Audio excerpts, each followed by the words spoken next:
under the topic of cult redemption. And the reason why this topic is very important on the spiritual journey is because just as much as there are many spiritual paths and many spiritual denominations and many church denominations and temples and all these various types of expressions of spirituality, there are also many cults, and they express themselves in different ways. So remember, this 30-day redemption is about mind, body, and spirit. We're definitely not pushing any particular doctrine, but we are about mind, body, and spirit. And in that, we've done 10 days of mind, 10 days of body, and we're now in the fifth day of our spiritual journey. And some of the information may be relevant to you, some of it may not, but what we're doing is presenting it so that the thinking about that information will spark you to do your own research and allow you to be able to come to your own conclusion. So, join us on this cult redemption journey. And if you have any questions, we'll try to leave some time at the end, but it is a long presentation. So make sure you take whatever notes and have your questions ready at the end. So we're going to do a cult redemption 101. This is a more extensive conversation than a 1 hour segment will allow, but it will spark some thinking. Hopefully, it doesn't spark too many offenses, but if it does offend you, it may be something to look into as far as why. Why is there an offense and where is it coming from? So let's start by defining what a cult is. The word is thrown around a lot. It's usually used in the religious expression of someone's belief. So we have three definitions here, and each one of them are relevant. So the first is a system of religious veneration and devotion directed towards a particular figure or object. So that may be God, that may be Jesus, that may be Allah, that may be a person. Later on, we'll talk about it. For example, we talk about the beehive, in regards to Beyonce. That is a veneration towards a particular figure or object. As a matter of fact, in the entertainment world, what do they call it? They call it your idol.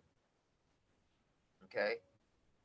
So the second definition is a relatively small group of people having religious belief or practices regarded by others as strange or sinister. Um, so we have organizations that do that. Sometimes it's some fraternities, some sororities, some religious organizations that you're not familiar with. Um, the monks may be strange to some. The Catholics may be strange to others. Hebrews may be strange to some. And so sometimes that religious belief or practice falls into the space of culture, and it's just different. Okay, and so that may be considered a cult. The third definition is an organized group of people, religious or not, with whom you disagree. So that may be one country versus another, you know, xenophobia, or what they're doing over there is strange. That's those people. Some of the people in their country may be saying, yeah, you Americans or you Yankees. Okay. So there are multiple definitions to cult. So when you use it, just consider that you may be using it wrong, or you may not expand the definition wide enough for a cult for you to be able to see how maybe you're in a cult. How do you know if you're in a cult?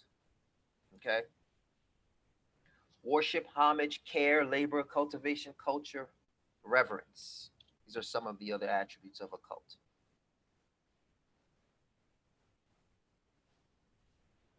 How would you know if you are in a cult? Well, if you're already on the inside, you wouldn't know. I have a quote that says, for me, cults are like the COVID-19 for the spirit. No one is exempt. Just because you don't think you're in a cult does not mean you're not in a cult. You just don't know you're in.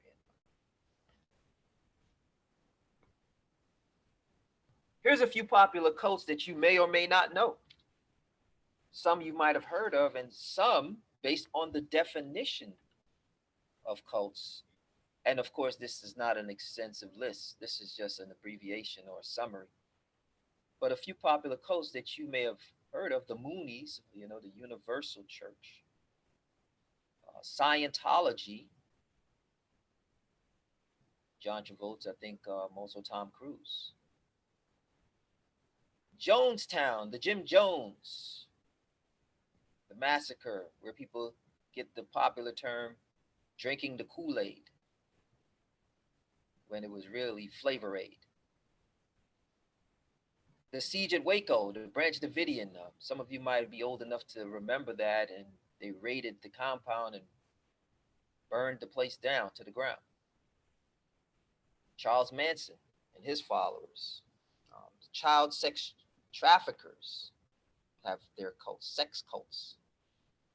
ISIS, they've considered a cult. Al Qaeda. There's an organization called the Family International. One of the things that they did in their cult was use sex as a recruiting tool. But they had a pretty big membership. It was a form of solicitation where they call it free love. And the women were groomed and encouraged to have sex with the men as a form of pulling the men in. It's an organization called Landmark, where in France they're banned. They're being considered a cult in France.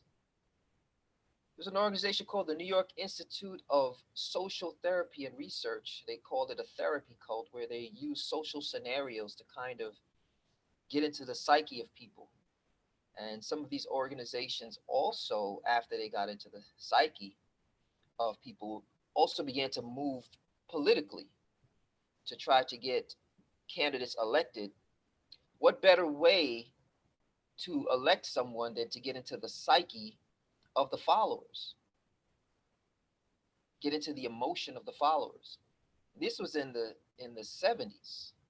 So we know 50 years later that the advancement of these experiments and this research has been used. It's a gentleman by the name of Yahweh Ben Yahweh. He was self-proclaimed Christ of his time, had followers, even had angels of death, men putting hits out on people that disagreed. You might have heard of Skull and Bones. It's a Yale-based organization.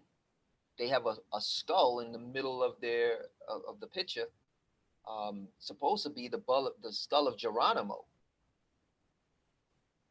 Using that to conjure magical powers. Some of your popular ex-presidents and presidential fathers, George Bush was a member of Skull and Bones, both junior and senior. Um, and some of the other political candidates, I believe John Kerry was also Skull and Bones. This is researchable information. Um, there's an organization, a black organization called the Boule, who on their website um, indicated they wanted to be the black Skull and Bones, kind of doing the bidding for the political process and rearing up the minds of people to do certain things. Secret societies are also fall under that category. A good indication to see Skull and Bones, you can see that movie The Good Shepherd with Matt Damon, and they showed some of the rituals that they were doing, laying in caskets and being peed on. Seems a little strange, seems a little cultish. Some of the founders of the Skull and Bones went on to run the CIA. George Bush Sr. And then there's a black organization called the Nuwabians, cultish Dr. York, um, and they set up an organization in Georgia. Dr. York used to lead an organization called the Ansalar Community in Brooklyn. Left out of Brooklyn, went to Georgia. Some of your favorite rappers were also Ansalar Community, Jaz-O, Jay Z. That's their foundation. And Dr. York went on to form the Nuwabians in Georgia. It's the guy that had the pyramid, and he was the center. He was the. If you looked at any of their books, uh, he was Moses. He was everybody. He was everybody brought forward in this time, and they pretty much revered and honored and worshipped him. What are some indications of cult behavior? And also the previous slide, I fall short of naming some modern day cults. There's some that still exist. Um, Having men and women do various activities that are kind of using the scriptures a little bit, kind of using the word a little bit, even using their fame. Unfortunately, even within the black community, you become a leader once you make a certain amount of money. $100 million will put you in the good graces of many people who will revere you as a god because of the money. Um, and I'm not saying this is being done, but just yesterday it came across my desk. Kanye West is a billionaire. Sure, a lot of people who want to listen to Kanye, if they're not already listening, remember this is the guy that they were saying was crazy. He turned around wild crazy and made $1 billion, quote unquote crazy. I'm sure he has a lot of people's ear and attention because in our community, especially the black community, you are an expert based upon the amount of money you make, or if you're on television or the radio. So, what are some indication of cult behaviors? Let's take a look at it. In the 1960s, Professor Robert J. Lifton was researching mind control. In his book, Thought Reform and the Psychology of Totalism, he gave 8 indicators of cult behavior or brainwashing. He came up with these indicators after doing a study of US and Chinese prisoners from the Korean War in the 1950s. And so China was using thought reform on their citizens to get them to be in sync with the philosophy moving forward. You have to get in sync with the philosophy moving forward. So there had to be some changes made. And now we see years later, China, because they created something called the Chinese Dream. And they were pretty much on task to be a global leader this year. And then all of a sudden, a virus hit, and that position is threatened. But anyway, that's the sidebar. This book is a great book. I adjure you to get it. And if you can't afford to get the book, go onto YouTube, download, or just find it and listen to it. But in the book, he spoke about 8 indicators. Let's take a look at them. Try to stay to the left of the screen. We'll get to the right of the screen after. Here are some 8 indicators. The first is called the milieu or environmental control. What does that mean? That means that you have to control all the communication. You have to control the environment of your people. You have to control their communication. Sidebar, and we're going to get to some of the things happening in the present day world. All of your communication is tracked. When you're left only able to communicate through text and social media and phone while quarantined, your communication is controlled. But in the cult, they control the chain of command. Who do you speak to? Who are you allowed to speak to? How you're allowed to speak? Where do you meet? So the cult leader is very much focused on making sure that all communication is controlled. Mystical manipulation, setting up someone as a charismatic leader or telling you that you are more special than anyone else. And I'm not saying if that's not true, I'm saying if it's just a lie. Certain supremacist organizations tell this group that they're special and at the same time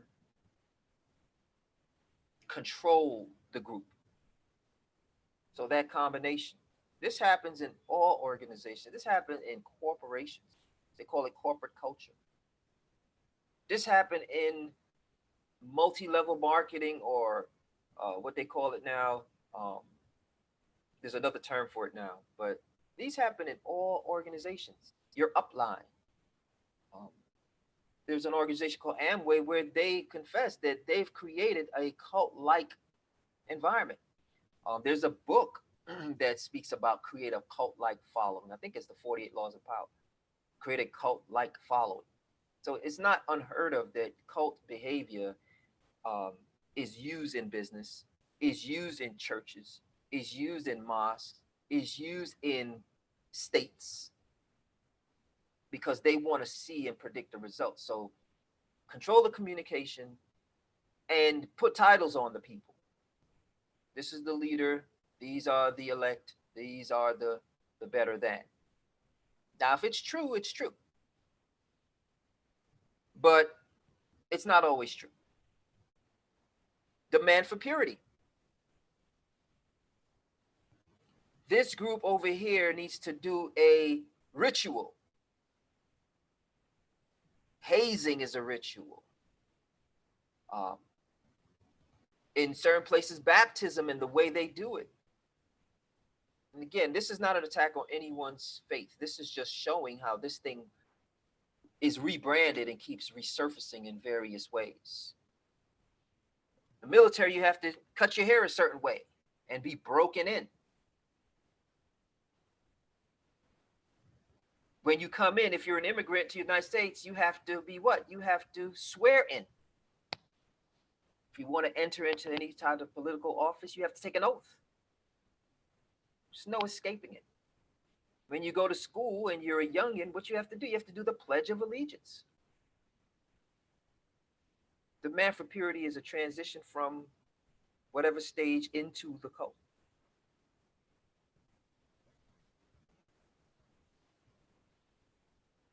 The cult of confession.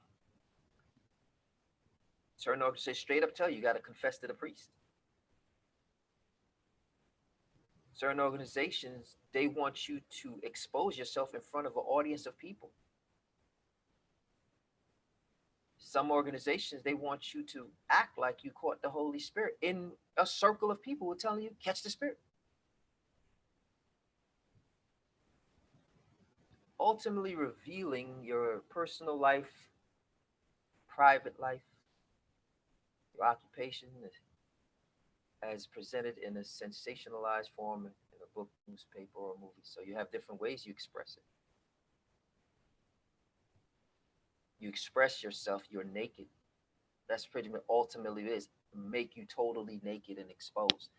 Not necessarily for your benefit, but this is what we do here. These are private type of relationships brought out into the public. Then there's the sacred science. Oh, we have all the answers. All the answers are over here. We have the answer book. And that plays out not only in religion, but the experts have said that eating kale and anything like that that you don't know, but it's on TV, it's true. Oh, I saw the meme. It's true. Most of us don't do the research. Now, it may be true, but you don't know. The sacred sciences. If the leader says it, that's it. Then there's loaded language. There's certain language that everyone uses within the organization. The cult over here, the recent one says, "Make America great again." They even have chants behind it. We're going to get to the other side. Doctrine over person, Constitution or whatever, Bible over whatever. And I love the scriptures, so don't get me wrong. But you also have to implement spirit behind the information. So, for example, if the scriptures you read and it says sacrifice an animal for your sins, you have to also use sense to know that you can't sacrifice an animal for your sins because the setup that was then isn't now. You still have to think, you have to reason, you have to let your spirit kick in. But doctrine over person. Some corporations don't even use like this is a person. Well, you've been fired and we have to escort you out. The very person you might have hired is the one getting you escorted out.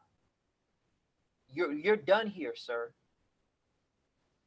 Our policy, look at the children that were children of the immigrants that came from Central America, and they took those people's children because you're now on U.S. soil, and the policy gives them power and jurisdiction over you. So, what happened to those people and their children?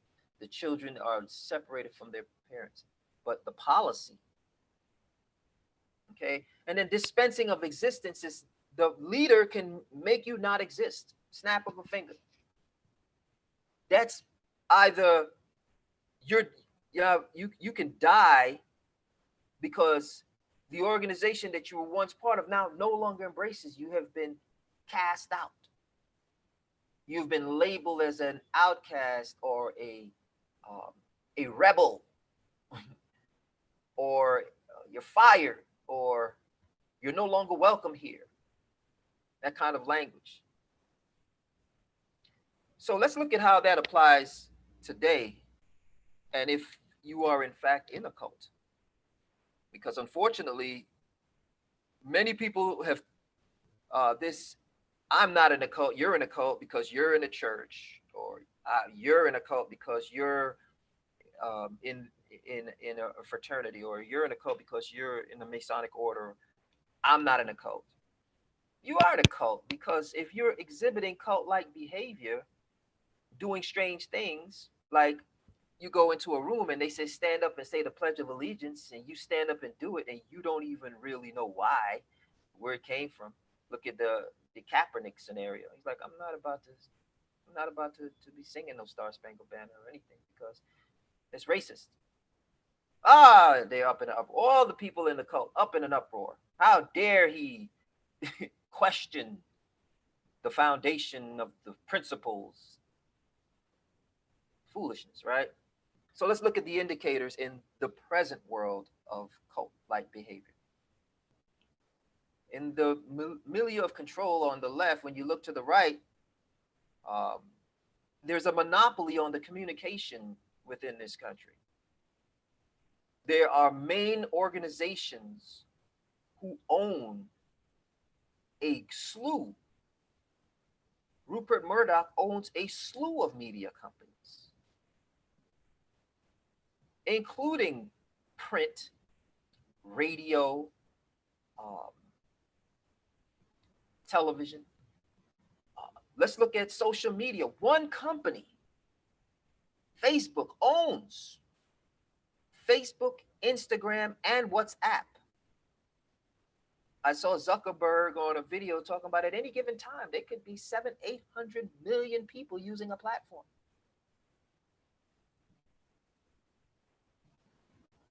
They control Instagram, Facebook, and WhatsApp.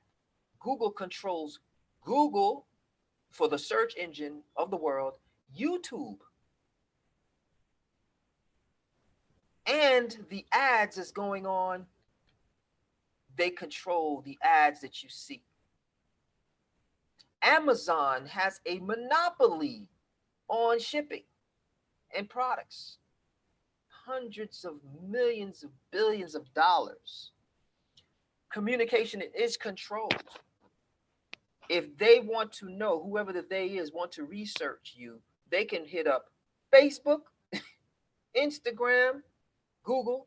They have something called Google Pixels, and they can see your IP address wherever you go on the internet, wherever. You could come off of Google, and wherever you go, that Google Pixel follows you. That's why if you go to Amazon and you have you search for something, then you go to Facebook, you'll see the same thing you just finished searching on Amazon in your thread. And then there's iPhones and various apps that listen into your conversation. So you could be speaking to a friend, and the next thing you know, the same something within that conversation ends up in an ad on your Facebook or on your Instagram or in your email. So communication is controlled very tightly. They call it big data. All of these conversations are being wired through software with um, artificial intelligence bots that's able to take that information and break it down and break you down and know you better than you know what the next move or the next thought. If anyone's seen the movie Minority Report, they were able to predict who would create a crime based on certain behavior before the crime is committed, and arrest you for the intention, not even the act. So communication is very tightly controlled. Texting, email, social media, um, FaceTime, every communication. And now, as we go into the Internet of Things or 5G, everything will be connected. This is someone's attempt to play God. So communication is controlled in the cult that you live in the present world by default. Charismatic leaders, they have to have someone who knows how to appeal to people, whether it's positive or negative. You don't have to like them, but their name stays in your head. What is this dark triad? The dark triad speaks about the personality of the cult leader. Okay. And I'm going to read a little bit about what the dark triad personality is. Just a quick little blurb. Okay. The personality of the, hold on, bear with me 1 second. Sorry. It says the personality of the person that has a dark triad personality in psychology. A dark triad refers to the personality trait of narcissism, Machiavellianism, and psychopath. Machiavellianism and a psychopath. For anyone who wants to know what Machiavellianism is, I'm sure you know what the other personality is. Let me just grab that just to make sure we're all clear here. In the field of personality psychology, Machiavellianism is a psychological trait centered on interpersonal manipulation, unemotional coldness, and indifference to morality. Don't care about you, care about them. Me, me, me. So let's take a quick look at how a charismatic leader, the effect that they have, oops, I'm sorry, on their audience.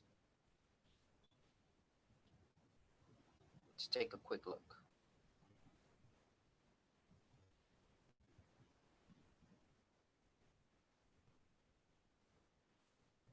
Ladies and gentlemen, please welcome the President of the United States, Donald J. Trump. They are part roadshow, part love-in. But Donald Trump's presidential rallies are all parts Donald Trump. Well, thank you very much. And hello, Tupelo. This is great to be with you tonight. And exactly 1 year from next year's election, Trump rallies are also giant momentum-building campaign infomercials, eaten up by all who turn out to watch, listen, and cheer. But while we're creating jobs and killing terrorists, the Democrat Party has gone completely insane. It's both what he says and how he says it. And we are kicking their ass, I'll tell you. Trump may be behind in the polls broadly, but say those here do not discount Trump supporters, because you know what motivated supporters do? They get out and they vote. And Trump seems to know it. On this night, Tupelo, Mississippi. Hello, Dallas. A couple of weeks ago, Dallas. A week before. So I'll stop there. You kind of get the point. So when you look at it through the lens of understanding the indicators, you begin to see something. You get to see that the charismatic leader can steer the direction of the cult followers. And so you have to ask yourself, are you in a cult? Because someone could be political and at the same time believe that although they're political, they're not was the term I'm looking for. I'm political, but I'm not religious. Well, you don't have to be religious to do something religiously.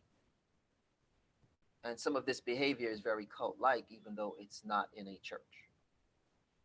The next characteristic, the man for purity, is this new spirit of citizen versus immigrant or citizen versus foreigner. And we're here to protect our citizens. And so build a wall. And if you're not an American citizen, and that type of conversation is the demand for purity, which is the separation and creating the us versus them spirit.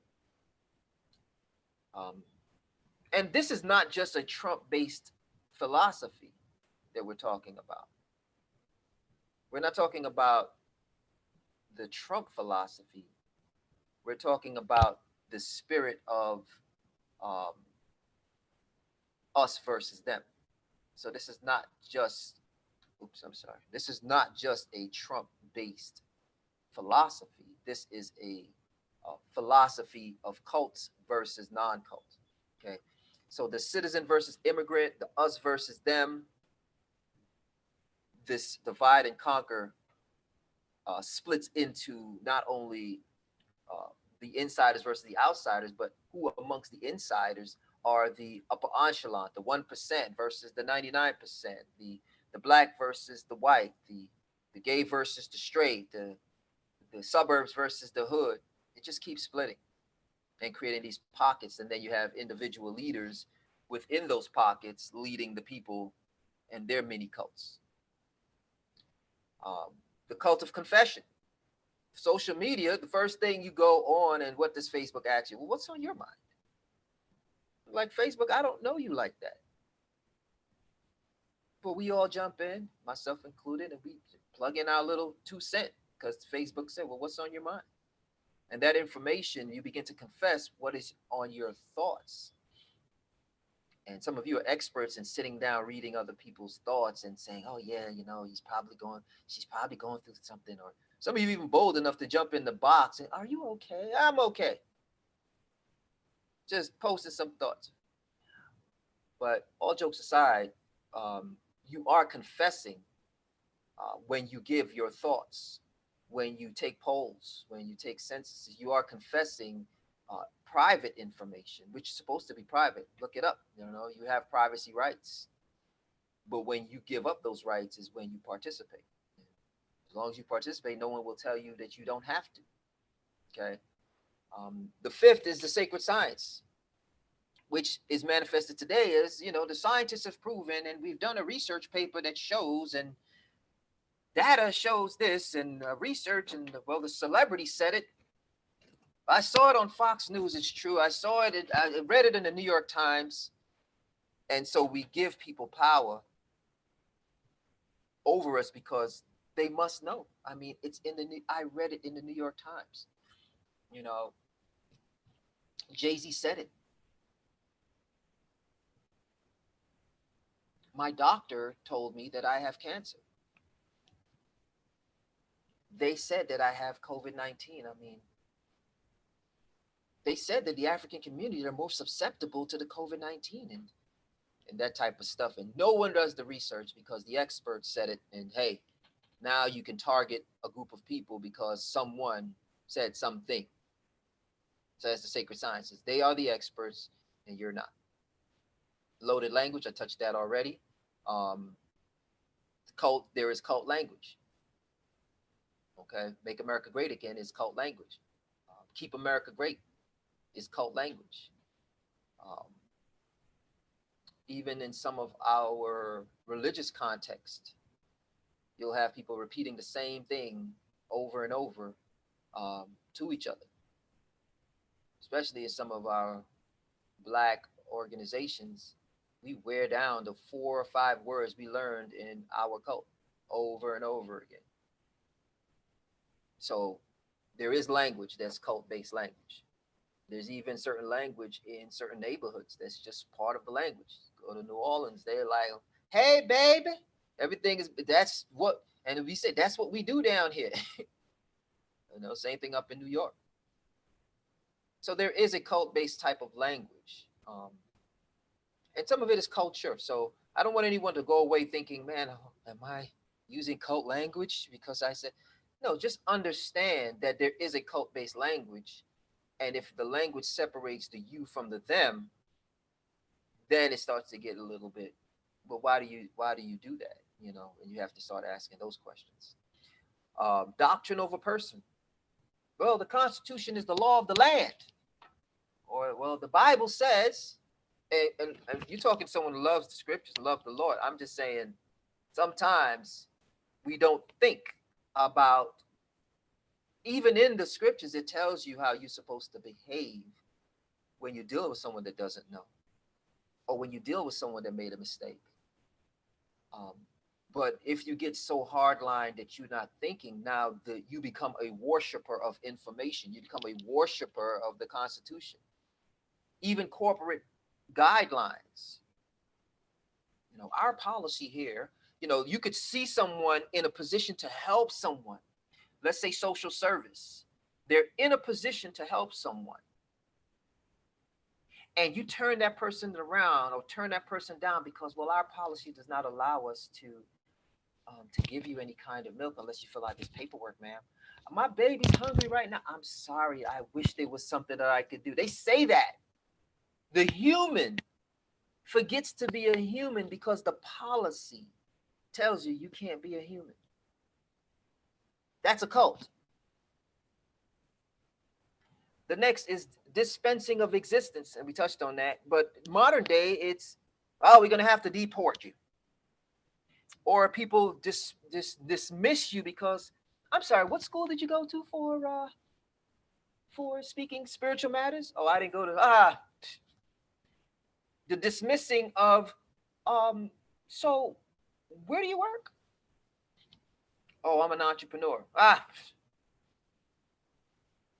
Or dismiss you because of your religious beliefs. Some of the people who are Muslim in America before COVID-19 couldn't have their face covered. That was looked upon as something weird. Now we're walking around with our faces covered and we don't think it's weird. But it is kind of weird. But we say it's necessary. Well, how come it wasn't necessary for those women in their faith to cover their face? Especially some of the countries that they came from where there's so much going on. It's okay to have your face covered, even if it's for the reason of preserving that for your husband or modesty, or it might have been a sandstorm. We don't know, but it's different.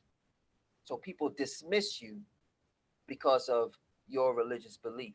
You get dismissed. In this country, an American over a Muslim is a conflict. So you may have a person that is a Muslim within a organization, and people don't trust them because being a Muslim suddenly means being a terrorist, according to the cult philosophy in this country. So you have to ask yourself, are you in a cult based on these 8 indicators? And if you are, then some work needs to be done. A gentleman by the name of Stephen Hassan developed the BITE model. Steve Hassan was in a cult and was able to get himself out. And he wrote a book, and we're going to touch on the BITE model shortly. But the BITE model describes the specific methods that cults use to recruit and maintain control over people. BITE stands for behavior, information, thought, and emotional control. Let's take a look at it. So this is the BITE model. For those of you whose eyesight is going as bad as mine, I'm going to squint and get that information to you. So under B, we have promote dependence and obedience, modify behavior with rewards and punishment, dictate where and with whom you live, restrict or control sexuality, control clothing and hairstyle, regulate what and how much you eat and drink, deprive you of 7 to 9 hours of sleep, exploit you financially, restrict leisure time and activities, require you to seek permission for major decisions. So that's under behavior. This doesn't matter if you're a child or a grown-up. When they're dealing with the milieu of control and control communication, this is an important part of those steps. Under the I, we have information control, deliberately withhold and distort information, forbid you from speaking with ex-members and critics, discourage access to non-cult sources of information, divide information into insider versus outsider doctrine, generate and use propaganda extensively, use information gained in confession sessions against you, gaslight to make you doubt your own memory, require you to report thoughts, feelings, and activities to superiors, encourage you to spy and report on others when it comes to their misconduct. The misconduct can be you questioning the cult. Okay. You have questions and someone is writing down your behavior. Or you may be someone who is living in America and have some problems with some of the things that are being done. And someone somewhere is documenting your thoughts, and you'll end up in a file somewhere. There's files on just about everybody. If not a paper file, there's definitely a digital file, because everything you do online has a digital footprint. So there's a file someone could cross-reference when they run the data on you and use any keyword and pull up your conversation and question. On this day, you said this. You were speaking about the bite model, and we just wanted to know, are you free from the cult? The T is for thought control. Instill black versus white, us versus them, good versus evil thinking. Change your identity, possibly even your name. Use loaded language and cliches to stop complex thought. Induce hypnotic or trance state to indoctrinate. This is a big one. When you're watching television, for example, you go into a theta state of thinking. That means that whatever information needs to get into your subconscious is going into your subconscious. There are certain people who use their voice to hypnotize you. They use musical talent with certain music to hypnotize and seduce and direct your thinking. For example, Clear Channel back in the 90s was snatching up a bunch of black radio stations. 1999, 2000, they're snatching up all throughout the country, buying up black radio stations who were playing music that appealed to, various audiences. Buying up some jazz radio stations, format change. Like you could be listening to a radio station one day and the next day you go back and it's some different format because it's a different owner and they have a different goal. So from 1999 until about now, the content that you have, the 18 songs in a row, the music that was put out, especially in the 90s and the 1999s and so on, in the black community especially, control the behavior. The music makes you want to get the tattoo on your neck. The music makes you want to wear the skinny jeans. The music is telling you how to behave sexually, how to behave emotionally. And so that milieu of control of communication now was able to control the content. And the content was able to hypnotize the listeners.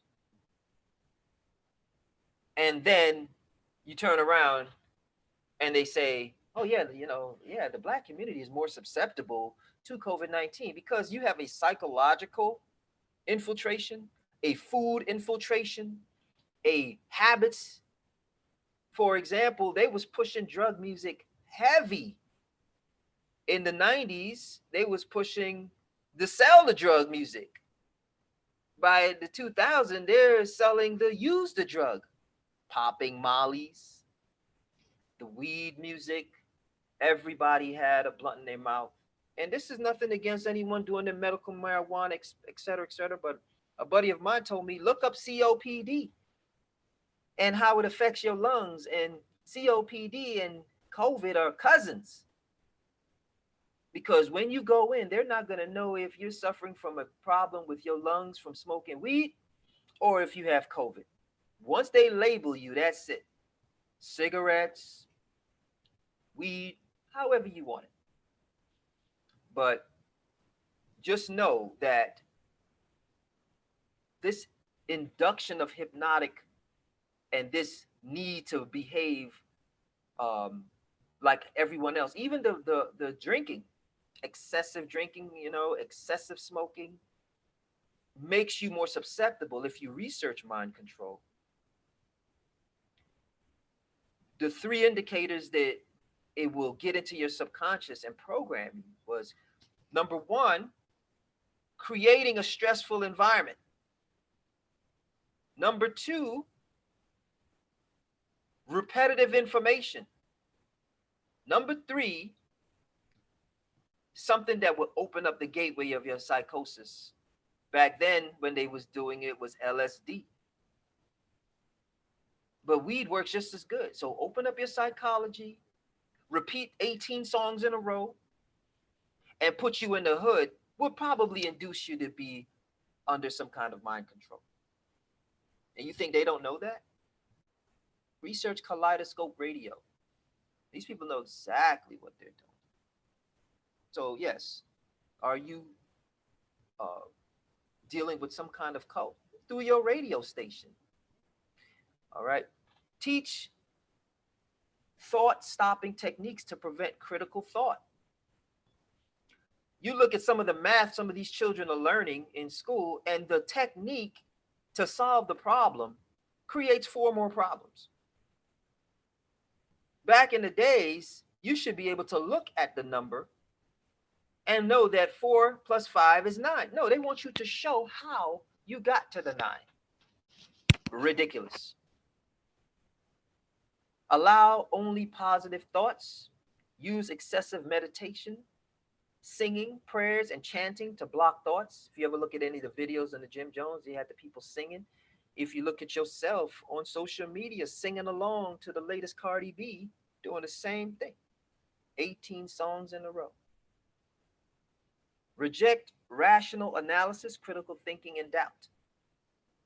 That's for the T. So now the E is emotional control. Instill irrational fear, phobias. Back in the days, they were talking about the Russians are coming. Now they're saying the terrorists are coming. Now they're saying that the COVID monster is coming. You're wondering, hey man, we just went from 2,000 people having it to 5,000. Am I next? Run around with a phobia. And I'm not saying it's not real. I'm saying that instilling of fear is a mind control while home with your, marijuana, with your medical card to get your legal marijuana. Probably could get it on delivery. Maybe Amazon will start selling it. I don't know. And then you're listening to the same content on your television and social media, you're probably going to come out of COVID-19 in a cult. Or you probably went in. And none of us is exempt. I'm not exempt, but at least I'm aware of this information, and now you're aware of the information. Okay? So we're still in E. Label some emotions as evil, worldly, sinful, or wrong. Teach emotional stopping techniques to prevent anger, homesickness. Promote feelings of guilt, shame, and unworthiness. Shower you with praise and attention. Love bombing. They do that. Oh, welcome. We just absolutely love you and little Raheem here at the Boys and Girls Club, and we welcome you. You're always they use that tone. Stop talking to me like that. You got to stop talking to me like that. But we, some of us, we just go along. Oh, thank you. Yes, we're so happy to be here at the Y. If it wasn't for you guys, we wouldn't be here. It's like some of the stuff that people sell you are stuff that belong to you. Like the $1,200 check is your money. They gave you $1,200 and gave the corporations $12 million. So our government really looks out for us. Now, I'm not going to turn on the $1,200, just a sidebar, but I'm just saying we got to start thinking better. The love bombing. Watch out for the love, because sometimes the love is strategy. Threaten your friends and family. Shun you if you disobey or disbelieve.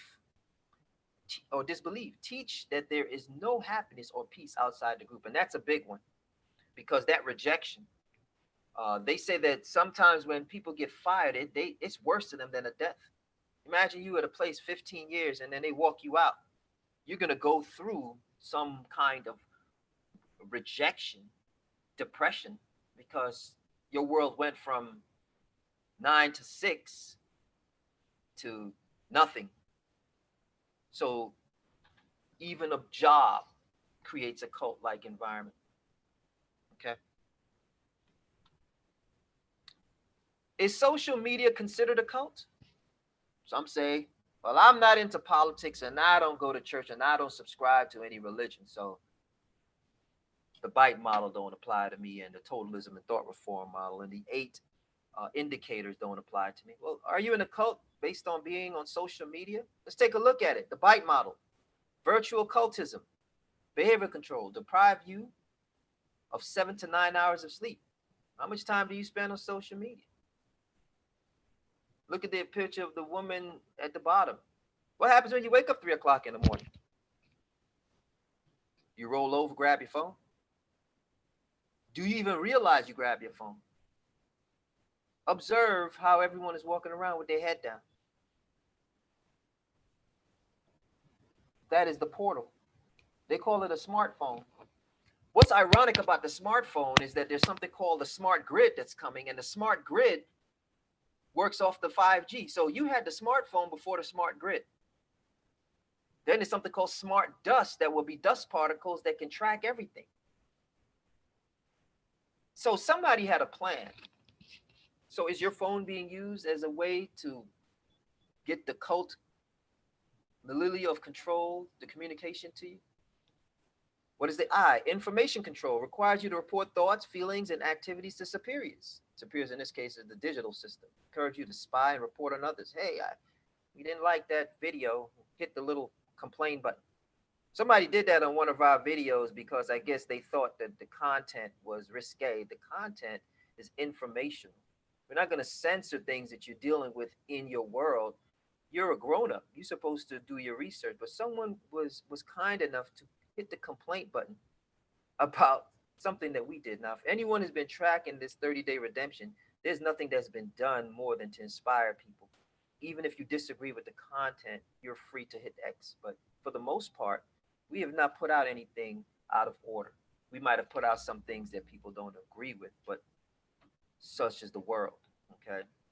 But encourage you to spy and report on others. The misconduct, report any behavior that's against community guidelines. Thought control, change your identity, possibly even your name, your fake account. You know, you could be Raquisha, Queen of the Hood Johnson. Nobody asks any questions. Fake news also is a way. Thought control is the next one. And so change your identity, possibly even your name. Fake news also is a way to change your thought. There's a way where you can take a video and make the person's mouth say things and have someone else reading the voice that is not even that person. And someone can say, I saw you on video say this, that, and the third, and it'd be a lie. Like there's a whole technology for that. There's also crisis actors and people that play roles. And once it's videotaped and you see it and you see the police and you see the person getting shot, you don't even know if it was staged. It was Hollywood, but can have you rallying and flipping cars because I saw on my timeline this happened and I'm outraged, and you go with the emotion.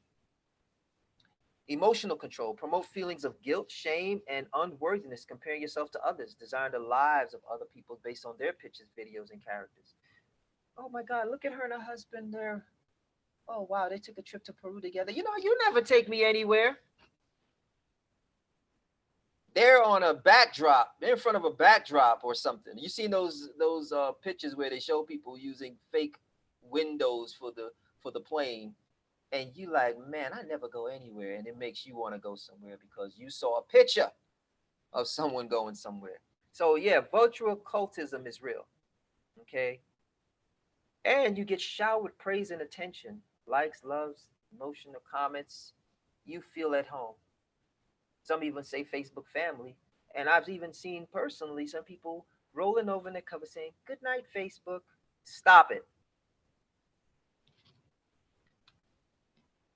Are you conforming or transforming?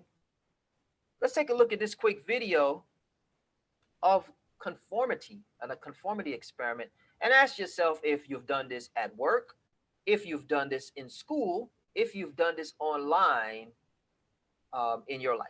Take a look. But an experiment is not a public opinion poll. It examines behavior under the pressure of social forces, as the experiment of Solomon Asch reveals. The experiment you'll be taking part in today involves the perception of lengths of lines. As you can see here, I have a number of cards, and on each card there are several lines. Your task is a very simple one. You're to look at the line on the left and determine which of the 3 lines on the right is equal to it in length. All right, we'll proceed in this order. You'll give your answer. Only one of the people in the group is a real subject, the 5th person with the white t-shirt. The others are confederates of the experimenter and have been told to give wrong answers on some of the trials. The experiment begins uneventfully as subjects give their judgments. 2, 2, 2, 2, 2, 3, 3, 3, 3, But on the 3rd trial, something happens. 2, 2, 2, 2, 2.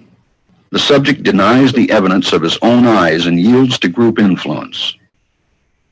1. Asch found subjects went along with the group on 37% of the critical trials. But he found through interviews that they went along with the group for different reasons. 1, 1. They must be right. There are 4 of them and 1 of me. 1, This subject's yielding is based on a distortion of his judgment. He genuinely believes that the group is correct. 1, 1, 1, 2, 1, 2, 2, 2, I know they're wrong, but why should I make waves? 2, In this case, the subject knows he is right, but goes along to avoid the discomfort of disagreeing with the group. Here, the distortion is at the level of his response. 2, 2, 2, 2. In the previous experiment, the naive subject stood alone against the group. In this variation, Asch gave the naive subject a partner, here seated in the 3rd position, who also gives the correct response. 1, 1, 2, 1, 2, With a partner, yielding drops to only 5% of the critical trials compared to 37% without a partner. Although subjects report warmth and good feeling toward the partner, they typically deny that he played a role in their own independence. The partnership variation shows that much of the power of the group came not merely from its numbers, but from the unanimity of its opposition. When that unanimity is punctured, the group's power is greatly reduced. Sometimes we go along with a group because what they say convinces us they are right. This is called informational conformity. But sometimes we conform because we are apprehensive that the group will disapprove if we are deviant. This is called normative conformity. The strength of the normative factor is shown in another variation carried out by Asch. In this variation, the subject is told that because he had arrived late, you would have to write his answers. Subjects in this private response experiment are exposed to the same amount of misleading information as other subjects, but they are immune from any possible criticism by the group. 1, 1, 1, And this enormously reduces the pressure to conform. Conformity drops by 2/3. Asch's experiment is a classic. It reveals how people will deny what they see and submit to group pressure. It allows us not only to observe conformity, but to study the conditions that increase or reduce its occurrence. So which one are you going to choose? Conformity, to conform, or to transform? You should choose to transform.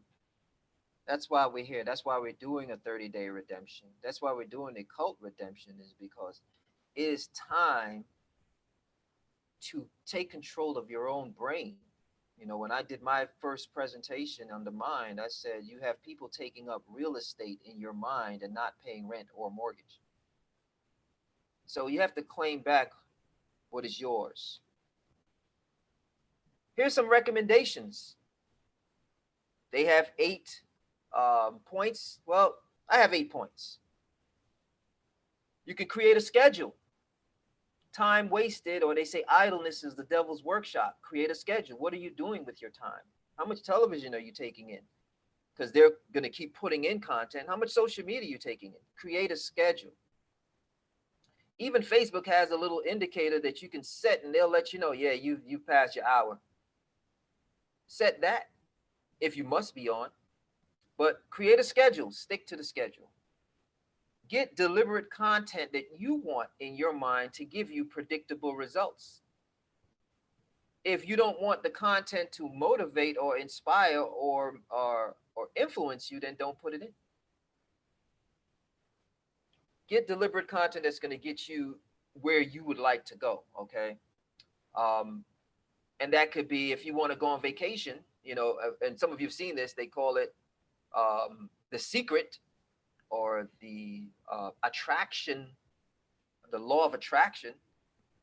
What are you attracting to you? What type of content, what kind of images, what type of people are you attracting? What type of content are you creating? One of our presentations is going to be a dream board. You know, someone's going to show you how to put together your thoughts to create the kind of results you want. It may not actually be a dream board, but that's the title that it's under. You'll see that probably within a day or two. But deliberate content. What would you like to create? You have online, you have Pinterest. Create a Pinterest account and put the type of things you want in your life and gather those images. Keep that in front of your mind. Put it on your screensaver. The other recommendation is create a regimen. So you have your schedule, you have your content, you have your regimen. What am I going to do now? What am I going to eat? What kind of food schedule? What kind of food am I going to eat?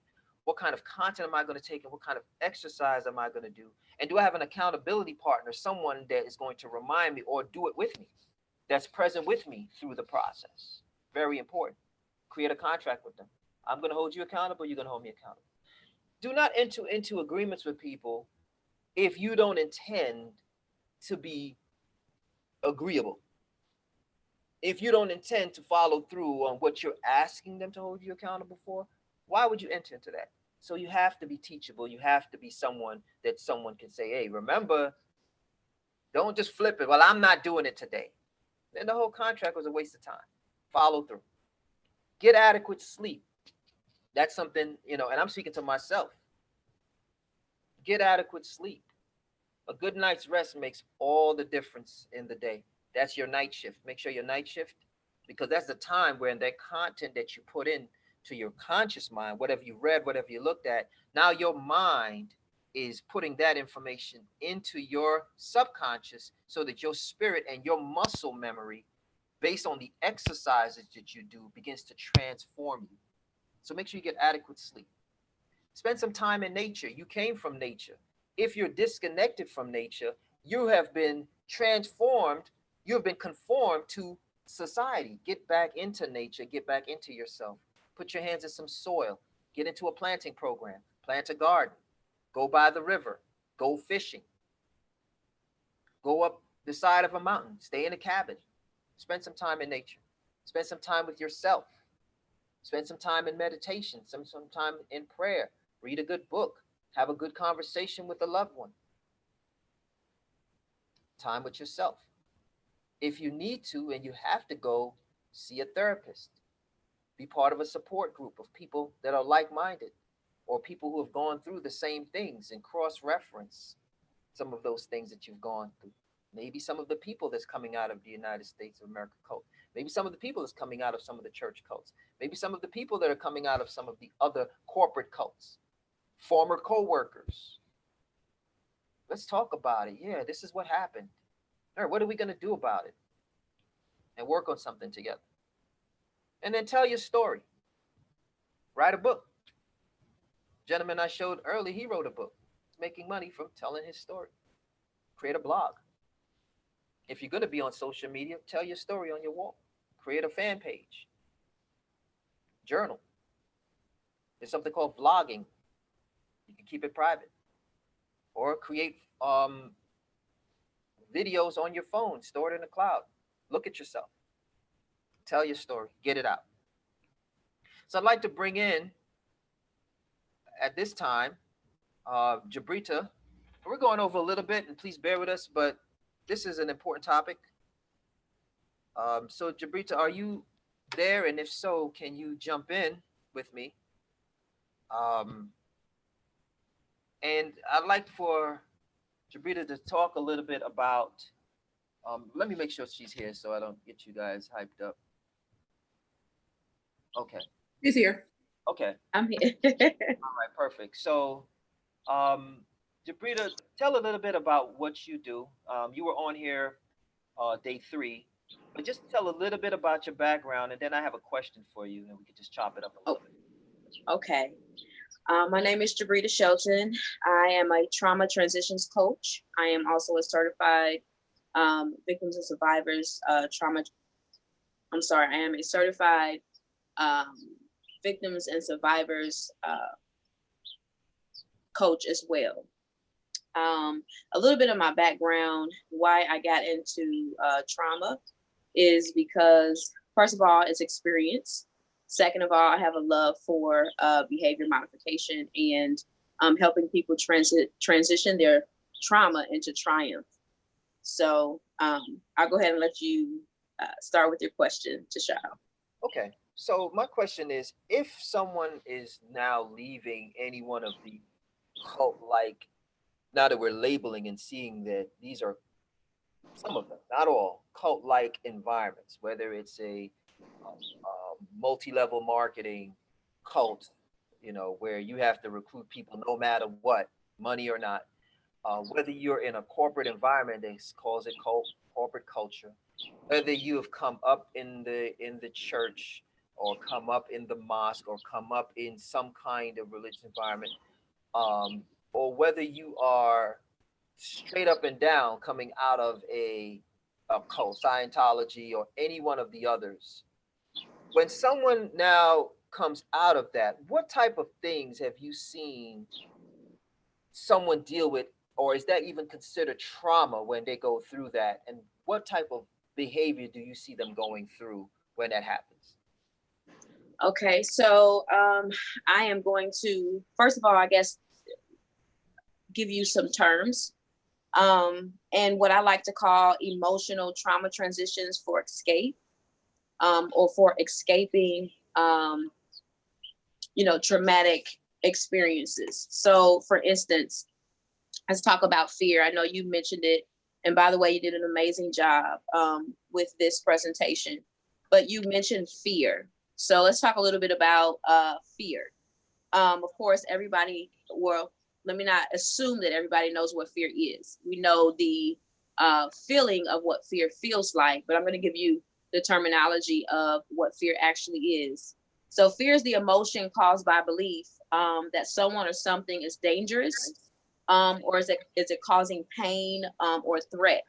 So the first thing that most people experience when you are trying to transition out of cultic background or behavior is fear. It's the fear of, am I going to be in imminent danger? Is anyone outside of the cult in which I am in, or the religious practices in which I have been in, are they going to accept me? So fear of being accepted, fear of, not being accepted by the same group in which you were once a part of. The next emotion that you may experience is anxiousness. Anxiousness is experiencing worry, being uneased, nervousness, or even the paranoia, usually surrounding the imminent event or certain outcome. So, I used to do this, or I used to have this belief. Now I'm wrestling with my own belief, and me wrestling with what I thought was right, as opposed to what I'm now experiencing, is causing me to be anxious. It's causing me to worry. That heightened worry also plays back on that fear again, as it becomes preemptively dangerous, or the thought of pain or threat. And then you have another emotion, which is, typically I describe it as regret. So, did I make the right decision by leaving? Feelings of sadness and being disappointed, repentant of something that happened, or a certain loss or missed opportunity. So while everybody else, why it seems as if everybody else is having a good time and everybody else is still enjoying themselves, and they haven't been woke to the cult, or they haven't been awakened to the things that I've been awakened to. As a result of that, maybe I should go back. Maybe I made the wrong decision by exiling myself from something that was once comfortable for me. Maybe I made a mistake. And so you begin to wrestle with feelings of regret. And also as you are wrestling with the feelings of regret, then you are still becoming anxious and you're still playing into that fear. So all of these play one into the other. And then lastly, is shame. Shame is the feel of humiliation. Let me slow down. Shame is the feeling of humiliation or self-distress behavior caused by your conscience of wrong or foolishness. It's the loss of respect and the loss of value that you have within yourself. So, we talked a little bit about fear. Fear plays into anxiousness or anxiety. Anxiety now is playing a big part in regret. Did I make the right choice? Am I making a mistake by leaving what is most familiar or what is comfortable to me? And then you deal with shame. Me leaving this group, something that I've grew up in, something that I've been around, something that I've been taking part in, of knowing it's my level of comfort. And now I'm dealing with rejection. I'm dealing with being outcast. I'm dealing with the shame of, the decision that I have made, which also causes me to regret the decision that I've made, which also heightens my anxiety and also plays into the fear. And so all of those are basically, one after another of emotions or waves of emotions that you go through when you're transitioning trauma and escaping the familiarity of, cultic behaviors, as you stated before, whether it be professional, religious, in business, whatever that may be. Those are some of the things that you pretty much experience as waves of emotional and also psychological. Let me be very clear. This is not just emotional things that you experience, but these are also psychological changes that you experience as well. And I didn't mention isolation, because isolation is a really big part of the transition of trauma. You begin to, remove yourself. And as you remove yourself, you don't just remove yourself from the group of people that you were once around. You begin to isolate yourself from people in general because you feel ashamed. Excuse me. Because you feel ashamed. And also because that shame is built around that regret of, did I make the right decision? And if I did not make the right decision, they're not going to accept me anymore. Excuse me. So that's what I have, in terms of the emotional trauma transitions of escape, that, you go through the emotional and the psychological changes that you go through. I can add a few more things. Like I said, we did talk about isolation, but those are really the basis of the channels that people go through when they are in the middle of transitioning, that guilt, that shame, that regret, the isolation, the fear of, and then that anxiety that's built around, those feelings. Excellent. Okay, well, that's good. And what we would like to do, and I'll share a little bit more about this towards the ending of the slides, is we have to do workshops on these things, because I think people need the tools in order for them to, like, now we're doing the kind of identifying, but we need the tools and how to counter and how to prevent these things. So Jabita, thank you for that input. I'm going to go ahead towards the rest of the slides, but we are going to, just for anyone that's interested in knowing more, we will be doing workshops on this. We may do 10 days when we do the 30-day redemption in the future. We maybe do 10 days of identifying cults and how to counter them, something like that. But I'll let you know. Jabita, thank you for that input. Did you have anything else to add before I go to the next slide? I do not. Thank you for having me. I'm going to stay here. I do. In fact, I'm sorry. There's one more thing I do want to piggyback off of is the how to transform. I want to just add to, you said the last thing you said was tell your story. Yes. I want to add to that, why is telling your story important? It's important because, for one, it adds healing, and it also releases your fear. It releases your anxiety. It causes you to take courage and have to look at things and deal with them head on. It also brings education. It educates other people. One of the most important things in you becoming woke or becoming awakened or aware of, where you are in the cult, or where you are in the trauma transition, the most powerful thing about understanding where you are and taking the courage to walk away is you being able to educate someone else and help them out of what you were just delivered from.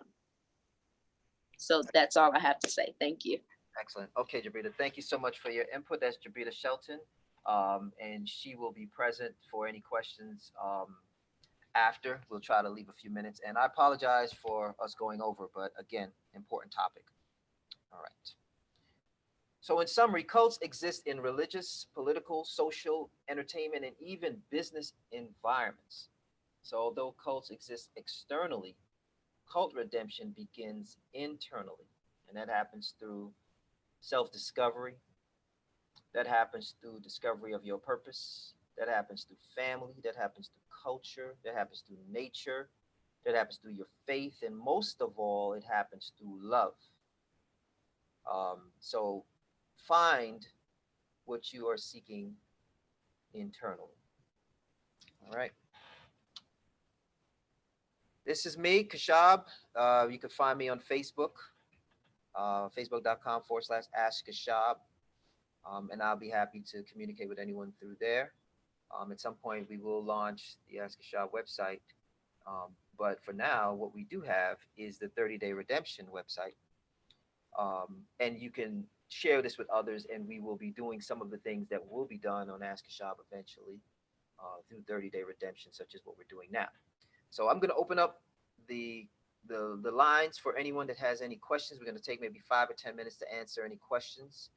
You could direct it to me, or you could direct it to Jabita, and we'll be very happy to answer your questions. So does anyone have any questions, any thoughts, any comments? You can unmute your mic and go ahead and ask.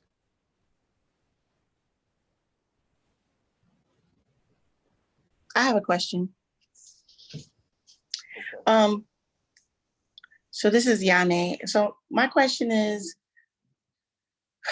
it's funny because this topic has been a series, like a topic that I've been discussing for like the last couple days. So I have a few friends that are getting their MSW and stuff like that. I went through something last week that kind of made me a little depressed.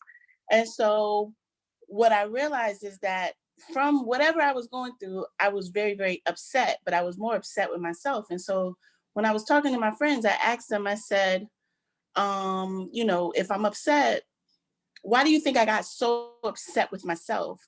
And their response was, maybe there's some underlining things, or there's things that you haven't dealt with, there's some things you haven't dealt with.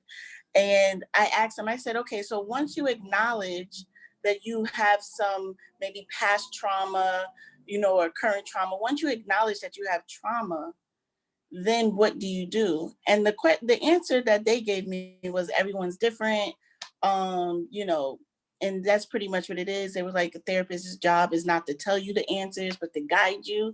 But I've been I was talking to someone else, and the answer that I come up with is kind of like it becomes more about being conscious.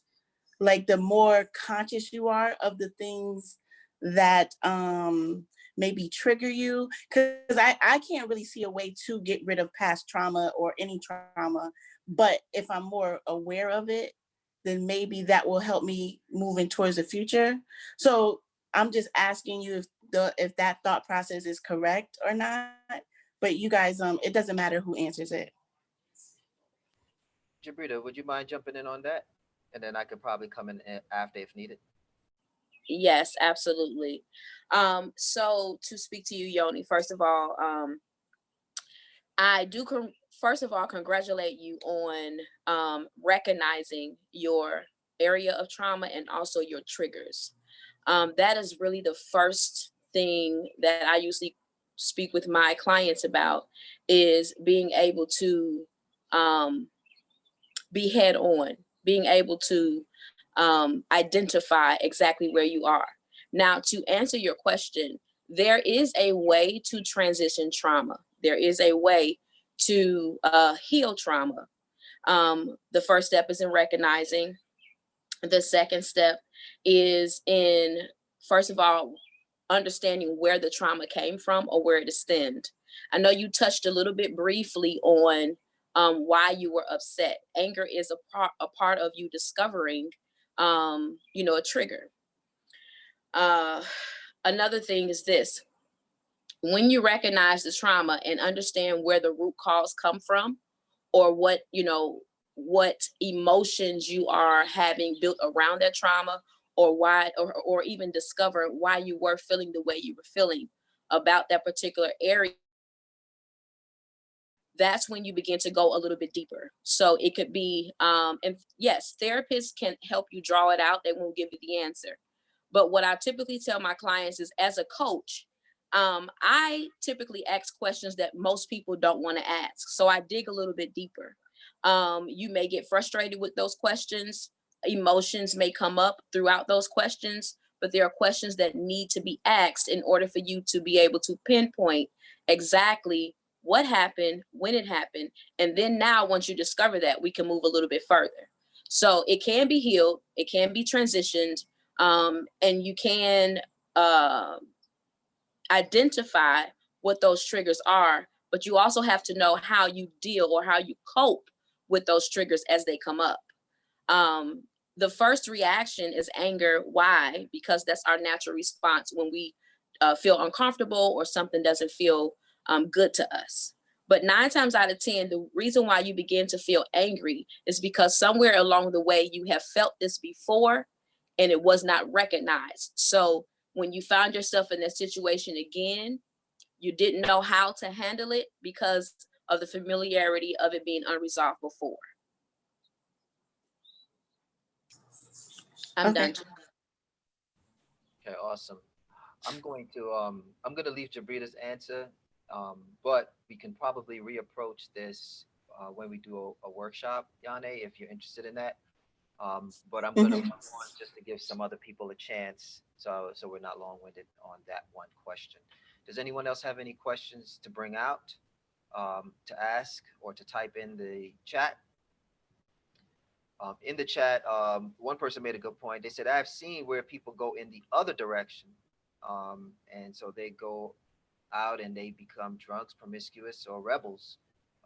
And I guess that comment is in relation to how people cope with dealing with the cults. So is there anyone else? Okay. So I want to thank Yane again. I'm sorry. I want to thank Yane for coming on and asking a question. But I also want to thank Jabrita Shelton for coming on and offering some expertise. I hope that the presentation was beneficial, if for nothing else, to get you to begin to ask some questions and do some self-examination. Anytime I look at that information, I realize that in some way I'm caught up in something, and it gives you a chance to self-examine and figure out how to pull yourself out. And one of the best experiences I've ever had was sitting my behind still and getting into me. And so maybe spending some time with self is a great start. So thank you all for jumping on. Day 25, we have 5 more days to go. Tomorrow we have another presentation. It's going to be on rebirth. And I hope that you all have a fantastic day. Please share the information about 30-day redemption so other people come on. And have a fantastic rest of your Saturday. Take care.